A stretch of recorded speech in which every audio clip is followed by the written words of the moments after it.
दुनिया में सबसे कीमती गहना हमारा परिश्रम है और जिंदगी में सबसे अच्छा साथी हमारा आत्मविश्वास है। प्यार और लगाव में बहुत अंतर होता है। प्यार आपको आज़ाद करता है और लगाव आपको कमज़ोर करता है। थकान कभी भी काम के कारण नहीं होती, बल्कि चिंता, निराशा, भय और असंतोष के कारण होती है। मुश्किल वक्त हमारे लिए आईने की तरह होता है, जो हमारी क्षमताओं का सही आभास हमें कराता है। मन में संतोष होना स्वर्ग की प्राप्ति से भी बढ़कर है। संतोष ही सबसे बड़ा सुख है। संतोष यदि मन में भली भांति प्रतिष्ठित हो जाए तो उससे बढ़कर संसार में कुछ भी नहीं है। परखता तो वक्त है, कभी हालात के रूप में, कभी मजबूरियां के रूप में। भाग्य तो बस आपकी काबिलियत देखता है। जीवन में कभी भी अपनी तुलना मत करो। जिस प्रकार अग्नि स्वर्ण को परखती है, उसी तरह संकट वीर पुरुषों को। नकारात्मक विचारों का आना तय है, परंतु यह आप पर निर्भर करता है कि आप उन्हें कितना महत्व देते हैं।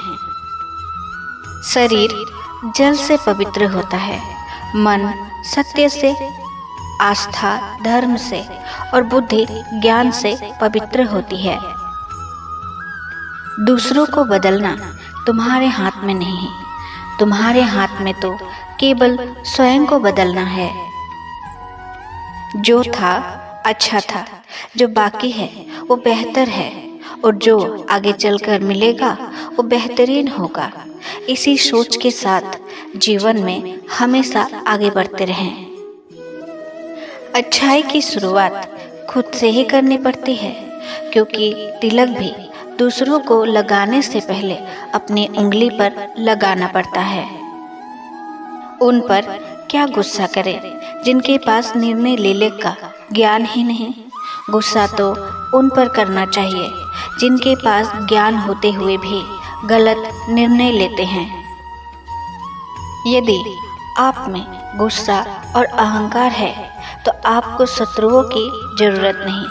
अपने आप को नष्ट करने के लिए यह दो गुणों ही बहुत पर्याप्त है। श्री कृष्ण कहते हैं, तलवार तो केवल मनुष्य का शरीर घायल करती है, किंतु बोला गया शब्द का तीर आत्मा को अंदर से घायल कर देती है, जिसका घाव कभी भी भरता ही नहीं है। हे अर्जुन, ना ही कभी किसी को साथ गलत करो और ना ही किसी के साथ गलत होने दो। सदैव सत्य का साथ दो, सत्य मार्ग पर चलो। मैं हमेशा सत्य के साथ रहता हूँ। जीवन में धोखा खाना भी बहुत जरूरी होता है, क्योंकि माँ बाप चलना तो सिखा देते हैं, लेकिन संभलना खुद ही सीखना पड़ता है। जिस मनुष्य के ऊपर परमात्मा का हाथ और साथ होता है ना, उसे किसी और ताज की जरूरत नहीं पड़ती। समय और शिक्षा का सही उपयोग ही व्यक्ति को सफल बनाता है। अच्छे लोग और अच्छी किताबें तुरंत समझ में नहीं आते, उन्हें पढ़ना पड़ता है। श्री कृष्ण कहते हैं, हे अर्जुन, रोने वाला के साथ यदि कोई व्यक्ति रो देता तो व्यक्ति महान और श्रेष्ठ होता है, और ऐसे व्यक्ति इस संसार में सूक्ष्म मात्र है। भगवान श्री कृष्ण कहते हैं, वाणी और पानी दोनों में छवि नजर आती है। पानी स्वच्छ हो तो चित्र नजर आते हैं, और वाणी मधुर हो तो चरित्र नजर आते हैं।